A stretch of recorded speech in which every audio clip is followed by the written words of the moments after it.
Something quietly shifted behind the scenes in Minnesota, and if you blinked, you probably missed it. But it could end up shaping the entire trajectory of the Minnesota Vikings heading into the 2026 season. Right now, all the attention is on what this roster looks like after the draft. But there's a deeper layer to this conversation, one that involves decisions that haven't been made yet, but absolutely could be if certain dominoes fall the right way. We're not talking about blockbuster trades that are guaranteed to happen. In fact, the internal expectation is the opposite. The likelihood that Minnesota makes a move before training camp is extremely low. But inside league circles, there's always that one unexpected call, that one injury somewhere else, that one team getting desperate. And suddenly, a situation that felt impossible becomes very real. But before we continue, be sure to click the like button and tell me who on the team you think should be traded. I want to know your opinion. And if there's one name that continues to hover just slightly above the rest in these hypothetical conversations, it's Jordan Addison. Now, let's be clear. Nobody inside the building is shopping Addison. But there was a subtle signal recently that caught attention. The visit from Jawan Jennings. A 2-day meeting doesn't happen by accident. That suggests at least some level of mutual interest. And if, hypothetically, Jennings were to land a multi-year deal in that $50 million range over 3 seasons, suddenly the wide receiver room looks a lot deeper, a lot more flexible. Then you start thinking about teams like the New England Patriots, teams that might miss out on bigger targets like A.J. Brown. What happens if they pick up the phone and offer a second-round pick for Addison? That's where things get interesting. Because now it's not about talent, it's about roster construction, financial planning, and long-term strategy. Still, even in that scenario, this remains unlikely. But among all the names on this roster, Addison is the one that at least forces a conversation. Then there's Brian O'Neill, a player who represents a completely different kind of dilemma. This isn't about replacing production immediately. This is about timing. O'Neill is on an expiring deal, and the Vikings are staring at a future decision. Extend him, let him walk, or maximize value before that happens. And here's where the draft comes into play. Minnesota brought in a highly intriguing prospect in Caleb Tiernan, a massive athletic lineman who many evaluators believed had day-one starter potential. At nearly 6'8", with the ability to even slide inside if needed, he represents flexibility, and flexibility creates options. So imagine a scenario where the Vikings struggle early. Let's say they're sitting at 4-8 approaching the trade deadline. Suddenly, a veteran tackle on an expiring deal becomes extremely valuable to a contender. That's when a name like O'Neill could surface in trade discussions, not now, not before camp, but as the season unfolds. Defensively, the picture gets even more complicated because of Brian Flores. This is a coordinator who values continuity, who builds systems around trust and communication. He's not looking to subtract pieces. He's looking to refine what he already has. But even in that environment, one name quietly stands out: Isaiah Rodgers. It's not about performance. It's about usage. The Vikings' defensive schemes don't always rely on multiple traditional cornerbacks, especially in nickel looks, where bigger slot defenders or linebackers take on hybrid roles. That opens the door, just slightly, for a situation where a younger player steps up in camp, someone like Charles Demings, forcing the coaching staff to make a tough call. And all it takes is one team dealing with an injury in the secondary to come calling with a mid-round pick. We've seen this kind of move before. It's not flashy, but it's practical. And sometimes, that's exactly how roster decisions get made in the NFL. Then there's the heartbeat of the defense, Blake Cashman, the green dot communicator, the leader, the guy who keeps everything aligned. Trading him before training camp? That's almost unthinkable. His value goes far beyond statistics. But again, context is everything. If the Vikings find themselves slipping, if the season doesn't unfold as expected, if they become sellers instead of buyers, then even a player like Cashman enters the conversation. Not because they want to move him, but because the NFL is a business driven by timing, value, and opportunity. And that's really the core of this entire situation. It's not about what the Vikings are planning to do. It's about what they might be forced to consider if circumstances change. Right now, the expectation is stability.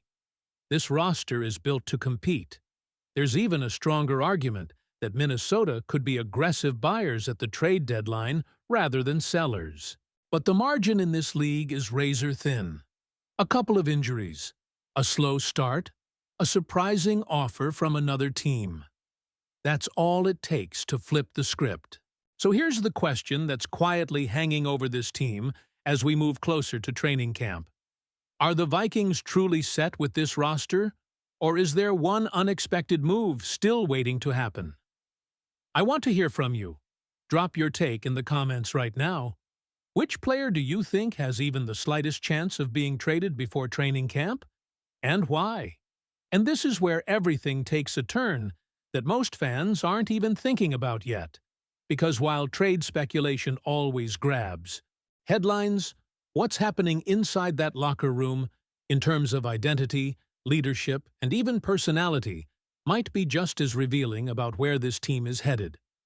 Because after breaking down all these potential scenarios, there's something else that surfaced, something lighter on the surface, but surprisingly telling when you really think about it. A comparison. A way to understand this roster not just as players, but as characters. And it starts with Kyler Murray, a name that might not even wear purple, but the comparison says everything. Yoda. Undersized, incredibly dynamic, unpredictable, and capable of taking over a game in ways that don't always look conventional. That kind of presence, small frame, massive impact, resonates across the league. Then you look at Andrew Van Ginkel, and the comparison becomes impossible to ignore. Chewbacca. Not because of play style necessarily, but presence, energy, and yes, the hair. It's one of those comparisons that feels almost too perfect, and sometimes that's exactly what makes it stick. Now here's where things get a little more pointed. T.J. Hawkinson gets the C3PO label. Tall, structured, reliable, but maybe not as fluid as he once was. It's a subtle critique wrapped in humor, but it reflects something real. Expectations shift, and players evolve, sometimes in ways fans don't immediately want to admit. Then you've got the steady force of Harrison Smith as Obi-Wan Kenobi, the veteran, the mentor, the guy who's seen everything and still commands respect in every room he walks into. That comparison doesn't just fit, it defines what leadership looks like on this defense. And speaking of control, look no further than Brian Flores being likened to Emperor Palpatine. Not in a negative sense, but in terms of command, influence, the ability to dictate everything happening on that side of the ball. Flores doesn't just call plays, he orchestrates chaos for opposing offenses. Then there's one of the more unexpected and, honestly, bold comparisons. Jalen Redmond as Jabba the Hutt. It's not about disrespect, it's about role. The big body in the trenches, occupying space, doing the dirty work that doesn't always show up on the stat sheet, but matters every single snap. Now circle back to Jordan Addison, this time through a different lens. Boba Fett. Independent, explosive, a bit unpredictable. There's a sense that he operates on his own frequency, but when he delivers, it changes everything. And that's exactly why his name keeps popping up in earlier trade discussions. It's not just about ability, it's about how he fits into the bigger picture. Then you have the face of the franchise, Justin Jefferson. The comparison? Han Solo. Confident. Elite. Effortlessly dominant. There's no overthinking this one. Jefferson is that guy. The centerpiece. The player who defines the identity of this offense every time he steps on the field. And the layers keep building. Aaron Jones as Finn, someone who made a dramatic shift, leaving behind one identity to embrace another. Coming from the Green Bay Packers to Minnesota adds weight to that comparison. It's not just a roster move, it's a narrative. Then there's the future. Dallas Turner as Luke Skywalker. The rising presence. The player stepping into a potentially expanded role, especially with changes around him. There's anticipation there, an expectation that something bigger is coming. And all of this ties back to something the organization itself leaned into years ago. Back in 2015, the Vikings made similar comparisons, connecting players like Everson Griffin to Darth Vader, Teddy Bridgewater to Luke Skywalker, and Adrian Peterson to Han Solo. Even Mike Zimmer was seen as Yoda, the wise mind guiding everything behind the scenes. What does that tell you? It tells you this franchise has always understood that building a team isn't just about talent. It's about identity, roles, chemistry, the way personalities and play styles come together to form something bigger. And that brings us right back to where we started. Because whether it's trade speculation around Addison, contract questions with O'Neal, depth concerns in the secondary, or leadership anchors like Cashman, every decision the Vikings make from this point forward will shape not just the roster, but the story of this season. Right now, the expectation is clear.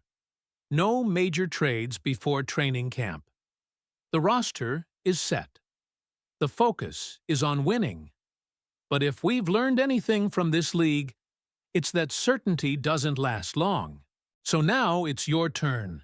If you're inside that front office, if you're making the call, are you standing pat with this group, or are you making a move before camp to shake things up? Drop your take below, and if you're enjoying this kind of deep dive breakdown, make sure to hit like and subscribe so you don't miss what's coming next. SKOL Vikings.